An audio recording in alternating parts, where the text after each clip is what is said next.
नमस्कार, आप सभी का स्वागत है द कंचन नेगी शो में, जिसका उद्देश्य है उत्तराखंड की कला, संस्कृति, साहित्य, शिक्षा, स्वास्थ्य, पर्यटन के साथ साथ प्रख्यात शख्सियतों को आप सभी से रूबरू कराने का। और इसी कड़ी में आज हम आपकी मुलाकात कराने जा रहे हैं पद्मश्री डॉक्टर श्रीमती बसंती बिष्ट से। तो चलिए होते हैं उनसे रूबरू। नमस्कार बसंती जी। नमस्कार कंचन जी। हमारे कार्यक्रम में आने के लिए बहुत बहुत स्वागत और आपका अभिनंदन। धन्यवाद जी, धन्यवाद दूरदर्शन परिवार को। जी, बसंती जी कहते हैं कि अगर हम संघर्ष की बात करें तो उस नन्हे से बीज से हमें सीखना चाहिए, जो कि जमीन के अंदर दफन होके भी लड़ता है और तब तक लड़ता है जब तक वो धरती का सीना फाड़ कर अपने अस्तित्व को सिद्ध नहीं करता। और कुछ इसी प्रकार से संगीत जगत में आपका भी संघर्ष रहा है। मैं चाहूंगी कि हमारी जनता को उस संघर्ष के बारे में आप बताएं। संघर्ष का तो उस समय पता भी नहीं था संघर्ष क्या चीज़ होती है, लेकिन मैं जब पैदा हुई तो मेरे गांव में एक बंद दरवाजे की दुनिया थी। वहाँ लड़कियों को कोई नहीं पढ़ाता था, बोलते थे काम सिखाओ, घर का काम, कारोबार सिखाओ जी। मेरी माँ को बड़ा शौक था पढ़ाने का। माँ कहती थी कि निरक्षर जीवन पशु के समान है। बिल्कुल। तो माँ जी ने बड़ा पिताजी को बोल करके एक पार्टी बनवाई हमारे लिए। मैं 6 साल की थी। मेरी माँ उस जमाने की साक्षर थी। क्या बात? मेरे चाचा लोगों के साथ माँ जी ने सीखा था पार्टी में लेके। 9 साल की शादी हो गई थी ना, तो दादाजी बोलते बेटा तुम भी इनके साथ पढ़ो जी। तो मेरी माँ जी ने मुझे घर में पढ़ाना शुरू कर दिया। और आई बारखड़ी ज्ञान तक की, 6 तक के पहाड़े और 100 तक की गिनती। पिताजी ने एक पार्टी बनाई। पार्टी बोलते थे स्लेट हाथ से अखरोट की। अच्छा। वो बना दी मेरे को। और कंबल, ऊन की कंबल, सफेद कंबल, नीचे उसमें ये कढ़ाई होती है थोड़ा सा जी। काले ऊन की कढ़ाई। अच्छा। सफेद वो बना दी, छोटी सी कंबल मेरे लिए पहनने के लिए। अच्छा। जैसे ये पहना है मैंने। जी जी जी। और पार्टी बनाई, बोलख्या बनाया। बोलख्या उसमें कमेड़ा होता है, एक हमारा सफेद चूना, उसमें घोलते हैं। और कलम, निगाल की कलम होती है, उसको डुबा डुबा करके पार्टी में लिखा करते हैं जी। उस जमाने में। तो पार्टी तैयार हो गई, मेरी कंबल तैयार हो गई छोटी सी, और सिर में माँ जी ने ये बांध दिया मेरा छोटा सा कपड़ा। माँ जी बोलती थी जब ये कपड़ा घर ही में मैं खोलूंगी, नहीं तो बाल तुम्हारे खराब हो जाएंगे जी, इसलिए ये कपड़ा खोलना नहीं। इसको बांध देती थी स्कूल जाते समय। तो धीरे धीरे आदत पड़ गई स्कूल की। और पहली क्लास हुई, दूसरी क्लास हुई। दूसरी क्लास से क्या करा कि हमारे जानवर चले जाते थे बुग्यालों में 6 महीने के लिए। और मैं अकेली लड़की थी उस समय, मेरी बहनें बाद में हुई जी। तो मेरे माँ बाप बोलते थे कि गाड़ गधेरे आएंगे, पत्थर पहाड़ों से आते हैं, स्कूल जंगल पड़ता है बीच में, तो वो भेजते नहीं थे मुझे। तो माँ जी मेरी किताब ले करके जंगलों में उधर ही ले जाती थी, मुझे पढ़ाती थी जी। और उधर ही गाना भी गाती थी माँ। और बरसात के नीचे एक दिन तो ऐसा हुआ कि पूरी बारिश आ गई जी। और पेड़ के नीचे डूबी हुई मैं माँ जी की छाती से चिपक करके, और माँ जी गाना गा रही है गोपी चंद का। अच्छा। तो बोलती है माँ कि मिट्टी खोदी खोदी घर बनाया, पत्थर छोली छोली घर बनाया, आखिरी में ना घर तेरा ना घर मेरा, पड़ गया जंगल का डेरा। ऐसा गोपी चंद की बहुत गाथाएं होती थी उस जमाने में। फिर एक दिन ना मेरे ससुर जी वहाँ आ गए, हमारे वहाँ बुग्याल। अच्छा। आ गए, मेरे पिताजी बोलते बोलो ये बसंती को ना स्कूल भेज दो भाई, 1 साल है, 5वीं का सर्टिफिकेट हो जाएगा इसका। अच्छा। और पिताजी ने मुझे भेज दिया। माँ जी और मैं घर आ गए मेरे स्कूल के लिए जी। बशेरा गाँव ऊपर पहाड़ से जी। 5वीं में मेरा 9 स्कूलों में बोर्ड होता था वो जमाने में, और मेरा तो पहला नंबर आ गया। अच्छा जी। 5वीं की जी। वहाँ बोर्ड में। अब मेरे ससुर जी ने उस दिन से मुझे अपनी बहू बनाना शुरू कर लिया। अच्छा। बोला है ये लड़की आई फर्स्ट। अच्छा। ऐसा करके। अच्छा। और 1 रुपया मुझे दिया। इसके बाद क्या हुआ कि शादी हो गई जी। उस समय आपकी उम्र क्या थी? उस समय 15 साल थी, 3 साल बाद शादी हो गई। अच्छा। मेरी माँ नैतिक शिक्षा भी देती थी, धार्मिक शिक्षा देती थी जी। और बोलती थी कि परोपकार से बड़ा कोई धर्म नहीं है, सच से बड़ा कोई कर्तव्य नहीं है, संघर्ष के बराबर कोई नहीं है। फिर बच्ची हुई और 2 महीने के हो गई जी। और इनके पापा ने मशीन खरीदी मुझे जी, ऊन सिलाई मशीन। बोले 2 महीने की छुट्टी लेते हैं और तू सीख ले चल। और वो सीखा सिलाई। तो उस समय क्या था, छोटा सा बच्चा था मेरा, ये बच्ची जो थी वहाँ सामने एक स्कूल था, संगीत का स्कूल, और मैं बच्चे को पकड़ के सुनती थी शाम को। अच्छा, वहाँ पे कोई गाता था तो आपको कानों में आवाज सामने रोड पर स्कूल था ना, वो प्राइवेट जी। और मैं छत में से सुनती थी, बच्चे को खिलाती थी, वो बड़ा अच्छा लगता था मुझे कानों को जी। और लगता था कि मैं भी सीखती, पर कैसे बोलूं, किसको बोलूं। तो एक दिन मेरी बच्ची बड़ी हो गई थी तो इसकी संगीत क्लास की टीचर थी। मैंने बोला बेटा जरा पूछना तो, वो मुझे हारमोनियम सिखाएंगे बजाना। मैडम का जवाब आ गया। मैं 2-4 दिन गई, अरे तुम्हारी मम्मी क्यों नहीं आई? जी। मैं फिर चली गई वहाँ, गाना गाती थी, स्वर सीख लिए, सब सरगम सीख लिए, राग रूप थोड़ा सीख लिए, और लोग बैठने आते थे, चुप हो जाती थी मैं। और दूसरे दिन मैडम ने बोला अगर ऐसा ही है तो आप टाइम खराब मत करो, ये तो दिखाने की चीज होती है। बिल्कुल। और ये तो लोगों को दिखाना है तुमको। बिल्कुल। फिर सीखा यहाँ, राग रूप सीखे, भजन सीखे। फिर मैडम ने बोला तुम्हारा एडमिशन कराते हैं बाजार में, उसी स्कूल में जी जहाँ मैं सुन रही थी। बिल्कुल। और तुम पेपर दो बाकायदा इसके। अच्छा। और इससे आगे तुम्हारा कुछ बनेगा। और बस सीखना शुरू किया, भजन, राग, गजलें, तो वो सीखा और 5-6 साल सीखा जी। विशारद रह गया, देहरादून आ गए। गुरुजी ने बोला तुम 10वीं की सर्टिफिकेट लाओ और विशारद करो, जो जिन गुरु से मैं सीखती थी जी। और मैं प्राइमरी स्कूल में आपको मैं लगा दूंगा। अब ये घर गए, मेरा सर्टिफिकेट ही नहीं ला दिया। अरे 5वीं के बाद टप के देना था। अच्छा। 10वीं का पेपर सीधे देना था, बस किस्मत में नहीं था 10वीं पास होना। वो नहीं हुई 10वीं पास। अब मैंने बोला एक काम तो कर सकती हूँ मैं जी, अपनी खेती बाड़ी और जानवर पाल सकती हूँ, उसमें मैं निपुण हूँ। तो मैंने ये किसी की मरी गाय ली, मतलब उधर फेंकी हुई गाय को ले आई मैं, बछड़ी को। तो वो मरी गाय 2.5 साल पाली और वो तो बहुत अच्छी गाय निकली, इतना गाढ़ा दूध, 6 लीटर दूध एक टाइम का। फिर बेची बाद में। पतिदेव कहने लगे तेरे को प्रधान बनाता हूँ जी, पहली प्रधान महिला बनेगी हमारे गाँव की, और ये गाय बेचो जी। वो गाय भी बेच दी। अच्छा। गाँव चली गई जी। इधर आकाशवाणी का स्वर परीक्षा हो गई उसी साल। अच्छा। 96 में। अच्छा। और तो मैंने वहाँ खोजना शुरू किया इन जागरों को जी। आकाशवाणी ने बोला कि तुम गीत गाने वाले बहुत हैं, तुम जागर गाओ जी। पहले मैंने उड़की बोल से शुरू किया था जी। धरती की पूजा करते हैं हमारे यहाँ, भूमिया के देवता की जी। ये सुफल है जया हो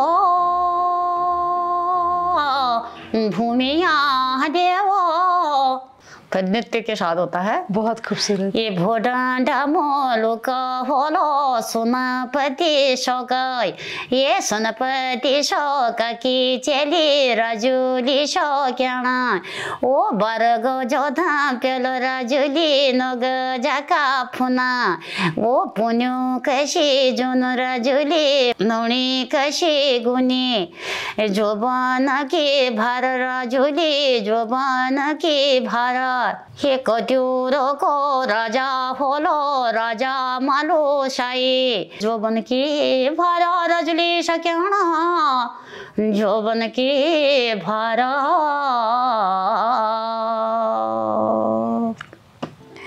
बसंती जी, आपका जीवन जो रहा बहुत संघर्षपूर्ण रहा, और एक महिला होने के बावजूद विषम परिस्थितियों के साथ जूझते हुए आपने आज संगीत जगत में अपना परचम लहराया है। तो मैं पूछना चाहूँगी आपसे कि कितनी मेहनत लगती है एक नाम कमाने में, और कितना रियाज ज़रूरी है एक संगीत में अपनी पहचान बनाने में? नाम कमाने का कोई प्रश्न ही नहीं था मेरे जीवन में। कभी ये नहीं सोचा था कि मैं नाम के लिए काम करूंगी। लगता था इस कला को, जो हमारी पौराणिक कलाएं हैं जो मैंने सुनी है, मतलब जो चाहे अपने ताई चाची से सुनी हूँ, चाहे अपने जगरियों से सुनी हूँ, चाहे खेतों में सुनी हूँ, इनको कैसे जिंदा रखा जाए, मैं कैसे गाऊँ इनको, दुनिया को कैसे सुनाऊँ। तो इतना सारा आप काम करते हैं, तो संगीत में रियाज का समय आप कब निकालते हैं? और रियाज का समय जब बर्तन मांजती हूँ, अच्छा, जब आटा गूंथती हूँ जी, खेती करती हूँ जी, जब मशीन चलाती हूँ, अभी भी अपने कपड़े खुद सिलती हूँ मैं जी, जब घास काटती थी, जंगलों में जाती थी, तो गायों के साथ ही गाने का आविष्कार होता था। मुरली वाले उस पहाड़ी के पार हो, मैं यहाँ घास काट रही हूँ, नदी है बीच में, लेकिन तुम्हारी ऐसी दर्द भरी मुरली है कि मैं तुम्हें प्रेम करने लगी हूँ, और पर मैं मर्यादा से बंधी हुई हूँ, तुमसे मिल नहीं सकती हूँ, और तुम्हारी तस्वीर को मैं महसूस कर रही हूँ, तुम कैसे होंगे। जी जी जी, ऐसी है वहाँ, और पहले था। अच्छा, उसको अधिकार नहीं था अपना बर चुनने का। तो ये गीत लिखा आपने? हाँ, ये गीत लिखा, ये लिखा हो कैल गंगा का पार हो के की बजे मुरली, पिंडर का पार हो के की बजे मुरली, मेरो जिया प्राण हो रामा तेरे मुरली, मन हरे लिगे छे हो रामा तेरी मुरली। तो बहुत दिन बाद जैसे बांसुरी वाला नहीं आता है, वो फिर उसका मन बेचैन होता है, फिर बोलती है मुरली वाले तुम कहाँ चले गए। हो युग बीते बरस, दिन बीते मास, मास बीते बरस, निसुनी मुरली शोरा। हाँ, ये उदासी प्राणा मेरा मुरलिया, जब मेरा चित चोर हो तेरी बज मुरली, कश फलो तू जान रे रामा बज मुरली। बहुत खूबसूरत, बहुत खूबसूरत उसका जीवन आपने बहुत ही बेहतरीन से ये गाया और हमारे दर्शकों को इसका अर्थ भी समझाया। तो मैं पूछना चाहूँगी बसंती जी कि लोक गीतों में हमारी जो प्राचीन परंपराएं हैं, जो लोक कथाएं हैं, वो सब आपके गीतों में दिखती हैं। आप चमोली ज़िले से हैं, वहाँ की वेदना भी जब आप गाती हैं तो आपके गीतों में स्पष्ट नज़र आता है, महसूस होता है। तो मैं चाहूँगी कि आप दर्शकों को बताएं कि वहाँ की जो विषम परिस्थिति है उसको आपने गीतों के माध्यम से, कहाँ से आपको वो प्रेरणा मिली और आपने वो गीतों में आप पिरोते चले गए? हाँ, वो गीतों में हमने पर्यावरण से भी गीतों को जोड़ा है जी। जो पर्यावरण बर्बाद हो रहा है आजकल जी, हमारे यहाँ पूर्वजों ने बहुत अच्छी शिक्षा दे रखी है पर्यावरण के प्रति सजग की। तो वो हमने गाना तो लंबा है, तो गौरा दीदी का भी हमने नाम अपने गीतों में जोड़ा है जी। पहाड़ है नारे गौरा भवानी रे, चिपक चिपके डाली बचाई। तो ये उन गीतों में किया है। और पहाड़ की नारी की जो खूबसूरती है, खली देखी ने पहाड़ की बेटी बारी, गोरी गोरी मुखड़ी तेरे पोनो जैसी जोना, छलकी जवानी तेरे खिलत जोबाना, के भली देखी ने पहाड़ की बेटी बारी। बहुत ही खूबसूरत, बहुत खूबसूरत। ये महिलाओं के लिए और उनकी वेदनाओं के लिए भी गीत है।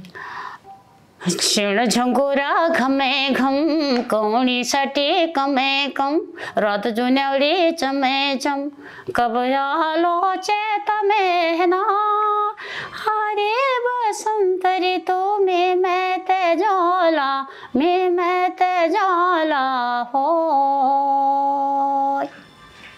स्वामी परदेश मेरा मैं तो डरना पोरा, बीच बीच माँ गाड़ी गदेरी जंगल घना घोरा, है जा तो मेरा धोरा।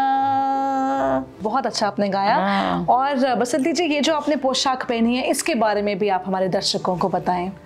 ये पोशाक भी बंद हो गई थी और वो आ गए थे सूट और पैंट, और ये सब यहाँ की तरह नकल हो गई थी। सिर्फ बुढ़िया एक दो, जब हम यहाँ से जाते थे तो रुद्रप्रयाग से ये मिलती थी हमको बुढ़ियों की पहनी हुई।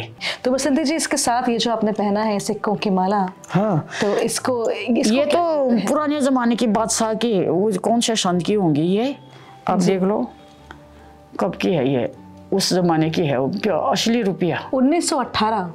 तो असली रुपयों की है ये जी, अलग अलग है, 1918, 1919, ये हमें 1913। हाँ। तो ये अच्छा उस समय की ये माला है, उस समय के ये पैसे हैं। तो फिर ये चमोली जिले में जो महिलाएं हैं वो सभी के पास ये ऐसा रहता है? पहले तो ये पूरी महिलाओं के इससे ढकी रहती थी। चंद्रहार होती थी, ये होती थी, इसमें भी वो चांदी के वो लगे होते थे, शांगल बोलते हैं उसको। जी, जी। तो उसमें अभी इसकी जगह वो चांदी होती थी, ऐसी पट्टी। जी, बहुत ही खूबसूरत। हाँ। और बसंती जी, ये जो आपने बुलाक पहना है, इसको ये गुलबंद। हाँ, ये बुलाक साजे में बनती थी उस जमाने में। जी, मिट्टी में साजा बना लिया बुला का, तो उसमें सोना पिघला करके डाल दिया। अच्छा। तो वो साजे से काफी बुलाक बनती थी। और घर ही में बनती थी? और तो सुनार लोग बनाते थे ना। अच्छा। अब आजकल क्या हो गया, आधुनिकीकरण हो गया जी, वो कंप्यूटराइज हो गया जी। तो ये बुलाकें बंद हो गई। पहले के सुनार मिट्टी में बनाते थे, साजा तैयार करते थे, तो पिघला करके डालते थे उसमें, और फूकने धोकने से करते थे। धोकनी होती थी वो, उससे सोना चांदी पिघलने वाली कोयलों में जी, तो उससे बनाते थे सारा काम, वो खत्म हो गया। ये शोण शांगल है ये जी, ये तो ऐसे शो के लिए बनाया है, वैसे इससे कोई कांटा नहीं निकलता है। ये तो सुई दंत खुचा। अच्छा। ये कान के लिए मैल निकालने के लिए। अच्छा। ये कांटे की चिमटा, ओहो, है ना। तो ये उस जमाने के दर्शकों आप भी देख सकते हैं कि इतनी सारी चीजें, इसका नाम क्या बताया आपने? शोण शांगल। शोण शांगल। हाँ। तो ये देखिए, ये कनकूर, कान साफ करने वाला, कान खुजाने के लिए और दांत साफ करने के लिए कनकूर। जी जी। ये चिमटी और ये चिमटी है। ये सारी चीजें देखिए, पुराने जमाने में जो लोग थे, ये उनकी धरोहर है, यही हमारी एक विरासत ये हुआ करती थी उस जमाने में। और काफी भारी भी है ये तो बहुत छोटी है जी। मेरी जब छोटी थी उस समय की, इतनी बड़ी होती है तो ये खूब चौड़ी। नंदा देवी जागर की यदि बात कहें तो विश्व पटल पे उसका अपना अलग ही परचम है।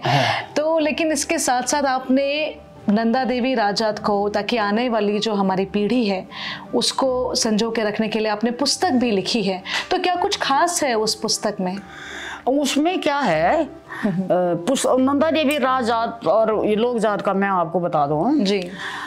ये है कुरूड़ में जो लोक जात होती है, वो 8वीं 9वीं सदियों से कब से थी वो जात। जो टिहरी रियासत के राजा थे तो उन पर दोष लगा, उनका राजपाट खत्म हो गया, ये बाहर के कुछ शासकों ने राजपाट छीन लिया। तो हमारे यहाँ के उन्होंने बोला कि तुम नंदा देवी के पास भक्ति करो तो तुम्हारा राजपाट वापस आएगा। तो उन्होंने वैसे ही किया, लेकिन वो राजपाट वापस आया और वो भूल गए।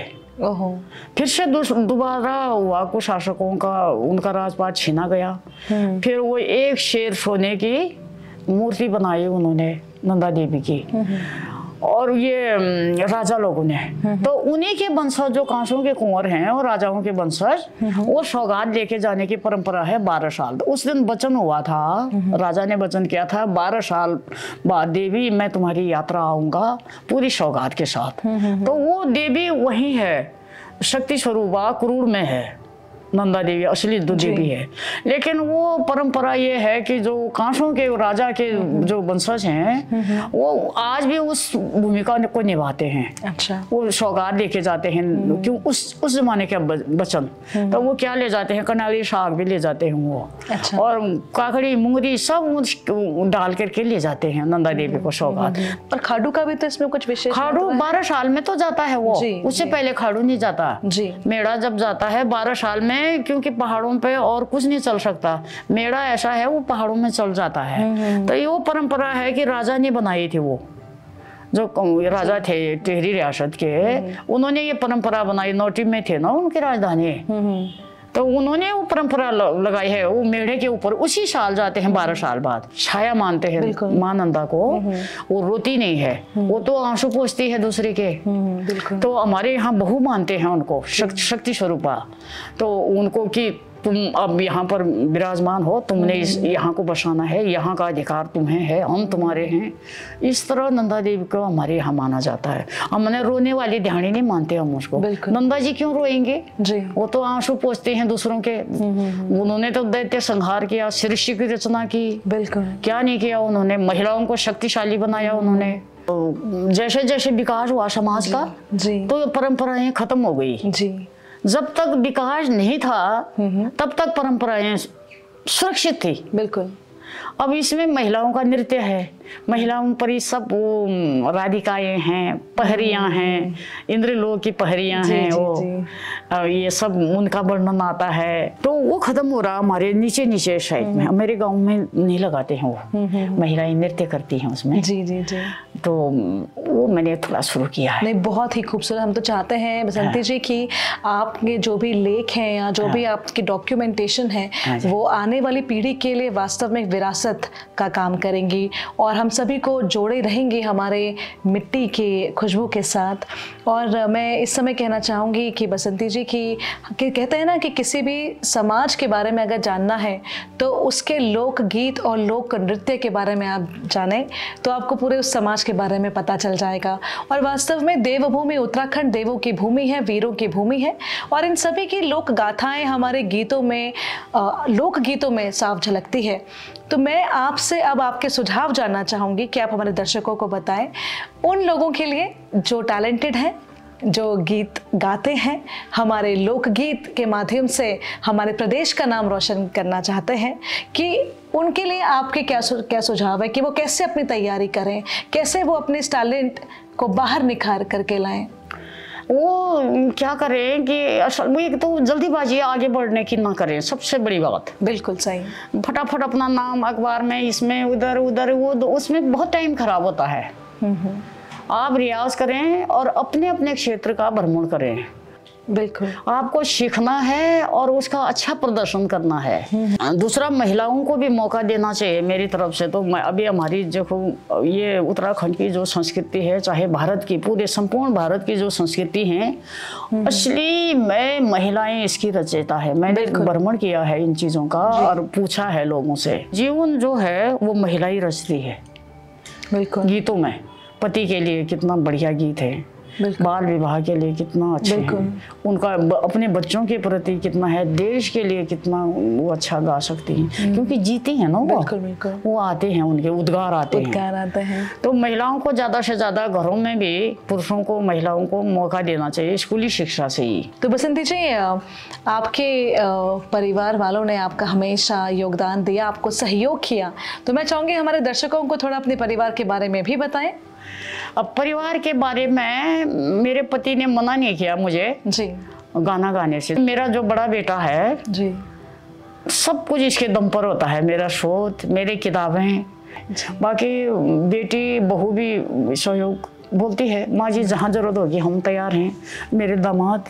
तो दर्शकों, ये थी हमारे साथ पद्मश्री डॉक्टर श्रीमती बसंती बिष्ट जी, जिनके साथ हमें बहुत कुछ सीखने को मिला और इस साक्षात्कार के माध्यम से उनके जो और टैलेंट है उसके बारे में भी हमको पता चला। और वास्तव में परिश्रम के बिना कुछ भी हासिल नहीं होता। दर्शकों, यदि आप अपने मेहनत से, अपनी निष्ठा से, लगन से लगातार यदि आप प्रयत्न करें तो जाहिर सी बात है आपको सफलता ज़रूर मिलेगी। कहना चाहूँगी कि मुश्किलों में भाग जाना आसान होता है, हर पहलू जिंदगी का इम्तिहान होता है। डरने वालों को मिलता नहीं जिंदगी में कुछ भी, लेकिन परिश्रम करने वालों के कदमों पे पूरा जहान होता है।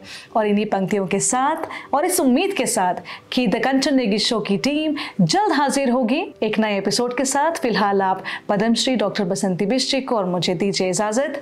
नमस्कार।